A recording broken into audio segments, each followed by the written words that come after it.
요즘 이제 경기가 어려우니까 다른 분야는 많이 침체되어 있고 유일하게 챗GPT 관련해서 거의 광풍이라고 이야기할 정도로 많은 사람들이 관심을 갖고 있죠. 저 서점에 가서 깜짝 놀랐습니다. 챗GPT에 대한 책들이 수십 권이 나와 있는 것 같더라고요. 지난 11월 30일 날 발표됐으니까 지금 한 3, 4개월 만에 어떻게 이렇게 많은 책들이 나왔을까? 미국도 마찬가지일 겁니다. 미국도 아마존을 뒤져보면 챗GPT에 대한 책들이 무지 많이 나옵니다. 이 디지털 기술이 너무 빠르게 변하니까 이렇게 큰 기술이 나올 때마다 이 트렌드에 큰 변화가 있으니까 막 이렇게 광풍처럼 불어닥치죠. 그래서 오늘은 이렇게 광풍이 닥치는 게 광풍처럼 불어붙이는 게 좋은 점도 있습니다. 일단 기술에 투자가 이루어지니까 그 기술 발달이 많이 되겠죠. 그런데 문제는 이렇게 산업화 시대의 패러다임처럼 이게 어떻게 보면 공급자가 자기 아이디어로 어떤 비즈니스 계획을 하거나 어떤 플랜을 짜거나 이렇게 하거든요. 그래서 데이터 시대는 수업 때 얘기하지만 이용자 시대라고 그랬잖아요. 그래서 이 이용자 시대에 맞지 않는 모델이다. 이 이용자 시대에 맞지 않는 모델인데, 이렇게 이제 트렌드가 이제 이게 광풍이 불면은 많은 사람들이 여기서 어떻게 비즈니스 기회가 없을까 하고 이런저런 아이디어를 내서 사업을 합니다. 저한테도, 많이 이제 이렇게 문의가 옵니다. 메타버스부터, NFT 한 2, 3년 전에 난리가 났었죠. 그리고 요즘 챗GPT 이런 거에 대해서 이런 사업을 하려고 하는데 어떻게 생각하느냐. 그 많은 분들이 이제 그런 문의를 하는데 제가 좀 답답한 것은 수도 없이 얘기했잖아요. 디지털 시대는 이용자 시대다. 그래서 이용자의 엔트로피가 쌓이는 곳에 비즈니스 모델이 있다. 그러니까 이용자 중심으로 생각하는 것이 아니라 이 기술이 있으니까 이런 모델이 가능하겠구나 이렇게 해서 아이디어를 내거든요. 거의 99% 실패하죠. 그래서 이런 광풍이 불 때는 그렇게 무모하게 도전했다가 실패하고 그리고 많은 돈을 잃고 그래서 어려워하는 분들이 많이 생기더라고요. 오래전부터 저는 이걸 관찰했습니다. 한 10년, 15년 전에 3D 콘텐츠가 나오니까 거기에 투자들을 막 하고 또 그 뒤에 VR도 사실은 페이스북, 마크 저버커가 많이 투자하고 있지만 아직도 아무것도 이루어진 게 없죠. 이렇게 막 거기에 매달리고 그리고 2년 전부터는 메타버스에 난리들이 났었죠. 그리고 작년에는 이제 NFT 갖고 난리가 나고요. 아직도 NFT 갖고 저한테 문의하는 사람들이 많습니다. 그리고 이제 지금은 챗GPT 갖고 이런 사업 모델을 하겠다. 그러니까 제 상식으로는 이해를 못하는 게 물론 그 전부터도 LLM이라 그러죠. Large Language Model. 그러니까 대규모 언어 모델입니다. 이게 그러니까 인간이 갖고 있는 모든 데이터를 넣어서 거기서 언어 인공지능을 만드는 모델이거든요. 이런 기술을 계속 개발하고 관련된 회사들이 많지만 갑자기 이렇게 한두 달 사이에 책을 써서 내놓고 또 그 책들을 또 열심히 사서 읽고 그런다고 이게 어떤 변화가 올까 제대로 챗GPT가 뭔지 파악을 할 수 있을까 이런 생각이 드는 겁니다. 저는 메타버스도 아직도 감을 못 잡고 있어요. 좀 2년이 지났지만 마크 주커버그가 이야기하고 나서 광풍이 분 지가 벌써 2년이 돼 가는데 아직도 이해를 못하고 있습니다. 공부 무지 많이 합니다. 그런데 이렇게 3개월, 2개월, 3개월 만에 책들을 이렇게 쏟아내고 그리고 거기에 계획을 쓰고 대학도 거기에 맞는 교육을 하겠다.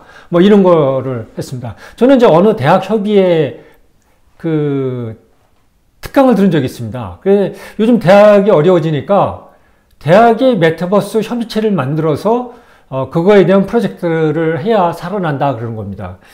물론 그렇게 새로운 기술에 빨리 접근하는 것은 좋은 태도입니다. 태도지만 그것을 이 프로젝트로 실행에 옮기는 것은 별개의 문제입니다.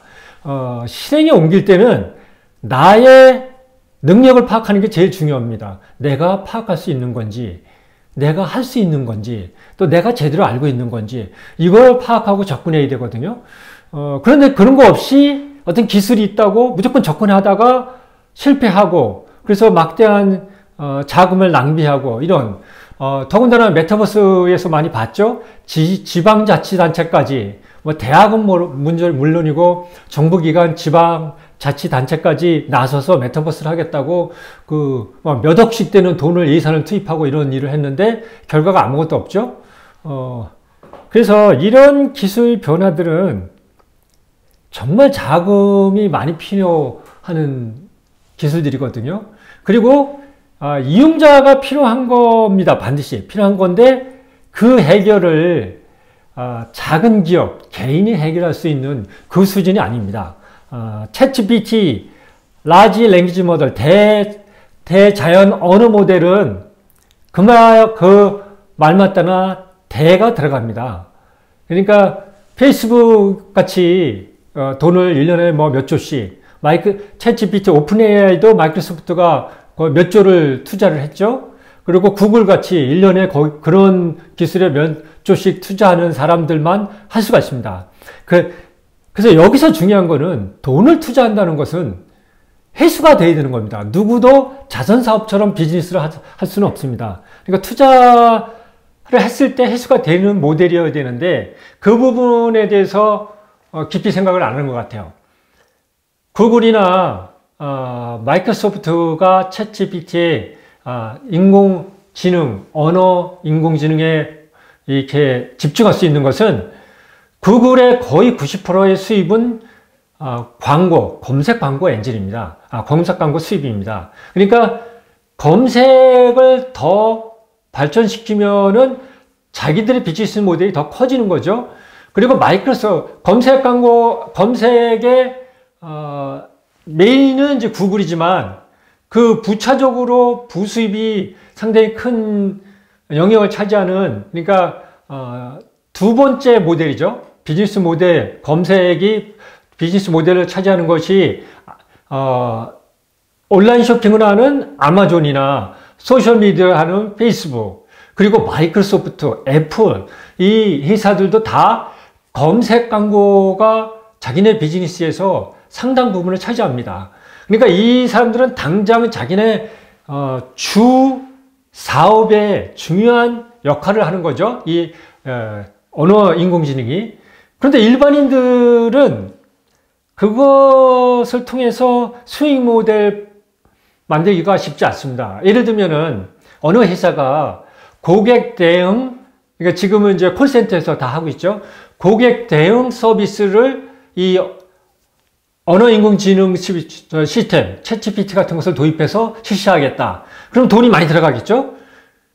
그럼 그것으로서 당장 이익이 생기는 게 눈에 보이지 않습니다.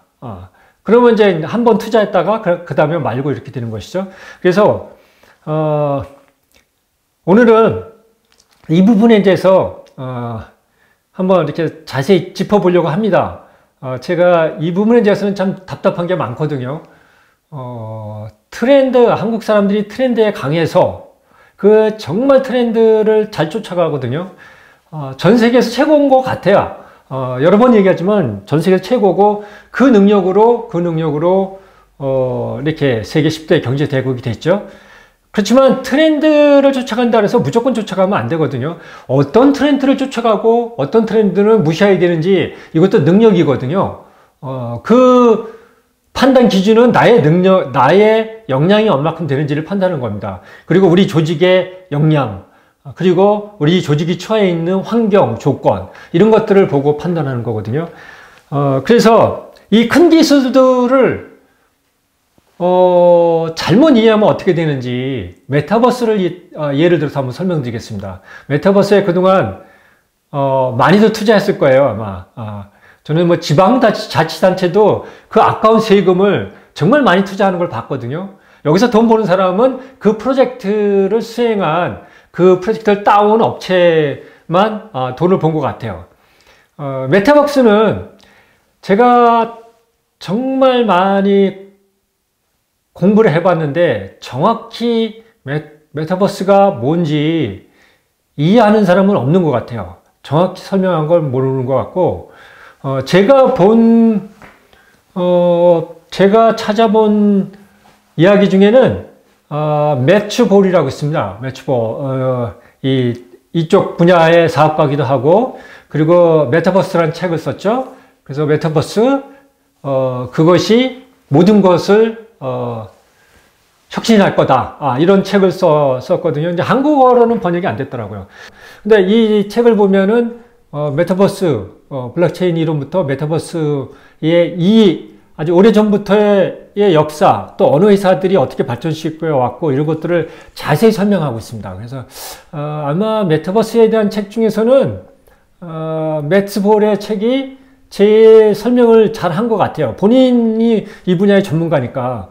그래서, 매츠볼이 정의한 메타버스는, 이겁니다. 한 6가지 조건이 있는데요. 그래서 이제 한마디로 표현하면은, 3D로 표현을 하죠. 3D로 표현하는데 가상세계라는 거죠. 그런데 대규모로 확장이 가능하고 상호작용할 수 있는 3D 가상세계라는 것이죠. 이 정의가 왜 필요하냐면요. 이거예요. 제가 이용자의 엔트로피가 쌓이는 곳에 비즈니스 모델이 있다고 했죠. 그러면은 메타버스는 어떤 엔트로피가 쌓이냐 이거죠. 메타버스의 개념은 이겁니다. 그동안 20년 동안 우리가 온라인 인터넷 세상이 발전하면서, 인터넷 기술이 발전하면서 가상세계가 무지 많이 확장이 됐죠. 그래서 우리 삶의 거의 60, 70%를 가상세계에서 이루어집니다. 그리고 특히 이제 코로나를 겪으면서 모든 게 온라인으로 이루어졌잖아요. 대학에서도 강의도 온라인으로 해주시고, 세미나도 온라인으로 하고, 뭐 쇼핑이나 거래도 온라인으로 하고 그랬는데, 문제는 이 온라인의 문제는 빠르고 편의성이 높지만 이 오프라인에서 느끼는 접촉감이 없다는 거예요. 그러니까 미팅을 하더라도 옆에 사람하고 이야기하면서 하는 말로만 전달되지 않는 뭔가 느낌, 분위기 이런 거를 전달할 수 없거든요. 이렇게 온라인의 한계의 엔트로피가 쌓인 겁니다. 또 반대로 오프라인 쪽은 그런 현실감이죠. 현실감, 바로 나의 존재가 여기 있고 상대의 존재가 있고 거기서 서로 상호작용하면서 바로 현실을 느끼는 이런 장점이 있지만 반대로 이 신속성, 간편성 이런 게 없는 겁니다. 그러니까 오프라인은 돈이 많이 들어요. 일단 세미나를 하더라도 돈이 많아요. 웨비나는 돈이 적게 듭니다. 그리고 오프라인은 데이터가 안 쌓입니다. 데이터 시대 가장 중요한 데이터가 안 쌓여요. 웨비나는 데이터가 쌓이죠. 그러니까 오프라인의 세미나와 온라인으로 이루어지는 웨비나를 비교해 보면은 웨비나는 간편하게 비용 적게 들고 또 데이터를 모을 수 있습니다. 그리고 오프라인의 세미나는 사람들이 직접 모아서 우리가 말로 나누는 것 외의 분위기로 그런 것들을 감지하고 또 서로 바로 현장에서 상호작용할 수 있거든요. 이 양쪽의 장점 을 어떻게 섞느냐가 메타버스의 목적입니다. 목표입니다. 그러니까 이 오프라인에 쌓이는 엔트로피, 온라인에 쌓이는 엔트로피를 합쳐서 없애겠다는 거거든요. 그래서 이 메타버스는 대규모로 확장이 가능해야 되고요. 그러니까 몇만 명, 몇천만 명이 참가할 수 있어야 됩니다. 그것을 오프라인 감으로 옮겨야 되니까 3D 매핑이 필요한 겁니다. 그래서 3D 가상세계가 된 거고요. 그러니까 구체적으로 들어가면 참여자의 수가 제한되면 안 됩니다. 그러니까 이제 지난 2년 동안 우리 대학, 지자체, 회사, 여러 조직들이 이제 메타버스 이벤트다 했잖아요. 거기에 기껏해야 100명, 200명 참여할 수 있습니다. 이건 메타버스가 아니에요. 그러니까 제한 없이 해야 되고, 개개인이 현장에 있을 때 내가 오프라인에 참가한 것처럼 현실감을 느껴야 됩니다. 그러니까 현장감을 느껴야 되는 거죠. 내가 콘서트에 참가했다면은 현장에 가 있는 콘텐츠 느낌이나 내가 이 메타버스에서 콘서트에 참가하는 거나 느낌이 같아야 되거든요. 그리고 거기서 아이디, 각 참여자의 아이디, 그리고 나의 권한, 개개인의 권한과 그 사람이 그동안 여기서 활동한 이력, 그리고 뭐 여러 가지 활동, 그리고 경제 활동, 그거에 따른 지불 방식, 이런 데이터가 무지 많죠. 이 대량 데이터가 끊임없이 흘러야 됩니다. 그리고 그것이 동시에 이루어지고요. 동식성이 있어야 되고, 이게 지속 확장돼야 됩니다. 그러니까 지속성을 확보해야 되는 거죠. 이렇게 정의를 하면은 메타버스는 어느 한 업체가 이룰 수가 없는 세상입니다. 일단 이 데이터, 이 방대한 데이터가 흘러야 되니까 5G 갖고도 쉽지가 않은 6G나 돼야 가능한 세상이고요. 거기다가 3D 매핑 데이터까지 들어가니까 정말 큰 데이터가 흘러야 되거든요. 거기다가 수만, 수십만, 수백만 명이 동시에 참여할 수 있어야 되니까 그 트래픽이라는 거 어마어마하죠. 그러니까 이제 통신 문제가, 데이터 통신 문제가 해결되죠. 그리고 이것을 우리가 지금 웹에서 인터넷에서 이 이미지나 동영상을 이용하듯이 이 3D로 된 메타버스 가상세계가 그냥 끊임없이 가야 되니까 이 3D 매핑 기술이 정말 발달되어야 됩니다. 지금보다 용량도 줄여서 인터넷상에 자유롭게 흐르게 하고, 그러니까 아직도 갈 일이 많죠. 그리고 이 여러 사람들을 묶고 콘텐츠를 주고받고 또 서로 상호작용할 수 있는 플랫폼이 되어야 되고요. 그러니까 이게 조그만 단체나 조그만 조직이나 조그만 회사가 할 수 없는 영역입니다. 그래서 메타버스는 주로 페이스북, 1년에 뭐 몇 조씩 쏟아부을 수 있는 페이스북 같은 회사. 페이스북은 이게 필요한 게 마크 주커버그가 3월 달에 두 번째 해고를 발표하면서 이야기했지만, 우리는 전 세계 사람들을 더 효율적으로 연결을 하겠다. 얘기했듯이 페이스북의 미션은 전 세계 사람들을 연결해서 더 많은 일을 하도록 하는 겁니다.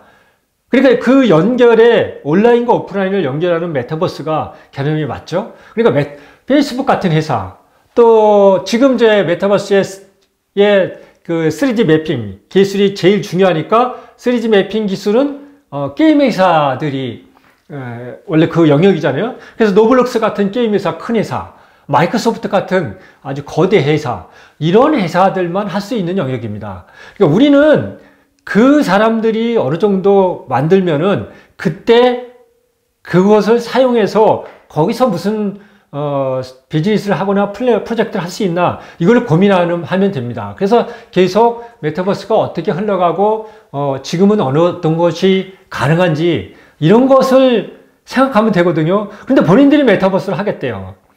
이것은 뭐하고 똑같냐면요, 스티브 잡스가 아이폰을 만들었죠. 그럼 아이폰은, 스마트폰은 아무나 할 수 있는 게 아닙니다.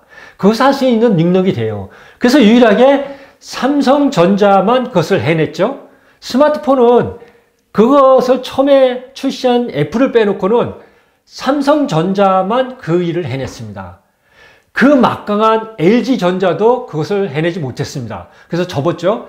이렇게 큰 기술들은 정말 이용자 엔트로피가 정말 많이 쌓이는, 대규모로 쌓이는 프로젝트는 작은 회사는 할 수가 없습니다. 그러니까 메타버스, NFT도 마찬가지입니다. 이 메타버스 세상에서 NFT의 필요성은, 왜 NFT가 필요한지는 그것부터 정확히 이해해야 됩니다. 그것도 아마 제가 생각해 지금 정확히 얘기하는 사람이 없는 것 같아요. NFT는 제가 생각하기로 왜 필요하냐면은 당근 마켓을 생각하시면 됩니다. 블록체인이 꿈꾸는 그리고 암호화폐가 나왔죠. 블록체인 기술을 활성화하기 위해서. 그리고 메타버스가 나왔죠. 이것도 다 그런 같은 기술이죠. 이 세상에서 중간 단계를 없애겠다는 겁니다. 그러니까 블록체인이 분산 컴퓨팅이잖아요.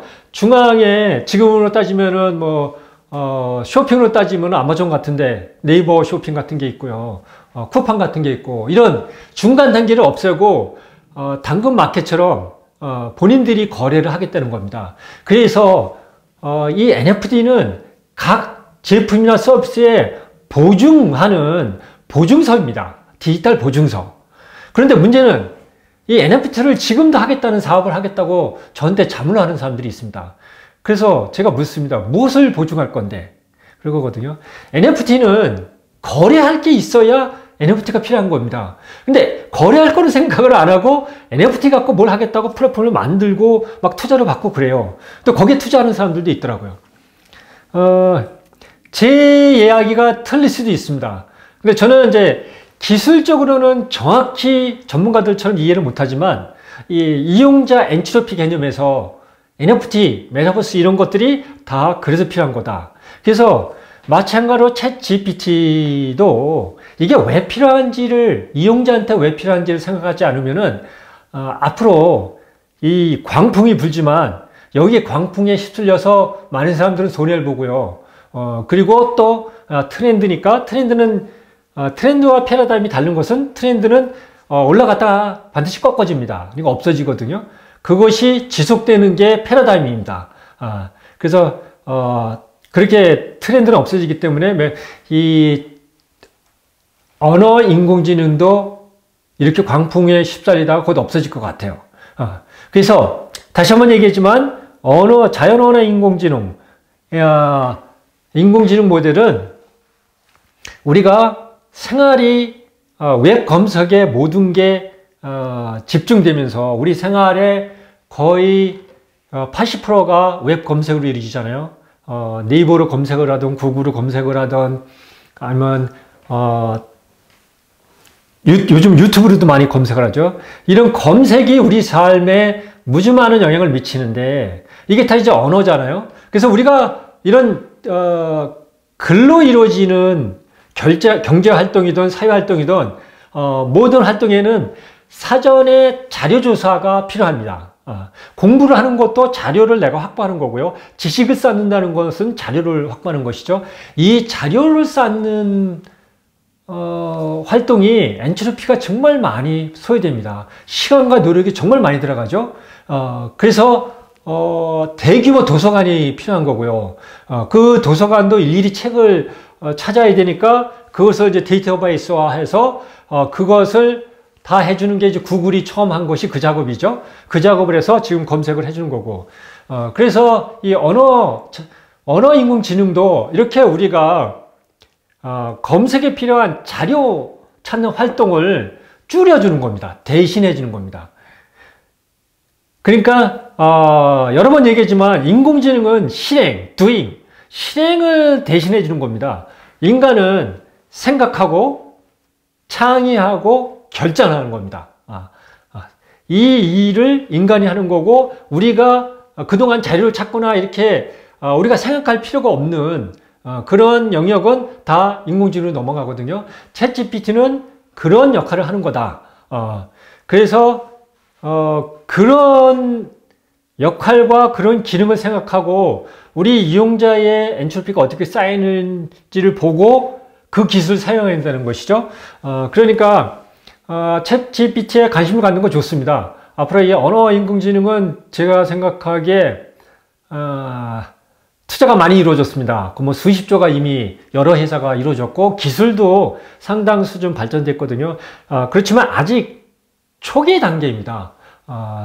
에러도 많고요. 그리고 뭐 윤리적인 문제부터 시작해서 저작권 문제, 뭐 여러 문제가 해결돼야 돼요. 그 모든 걸 떠나서 초기 단계라 신뢰성에 문제가 많습니다. 그렇지만 발전이 될 것 같아요. 그래서 우리는 이 자연 언어 인공지능을 어떻게 쓰냐면요. 그걸 이용해서 우리가 다른 창의적인 작업을 하는데 이용하는 겁니다. 그래서 이런 관계를 생각하고 이 챗 GPT 광풍에 휩쓸리지 않고 지혜롭게 살아갔으면 좋겠습니다.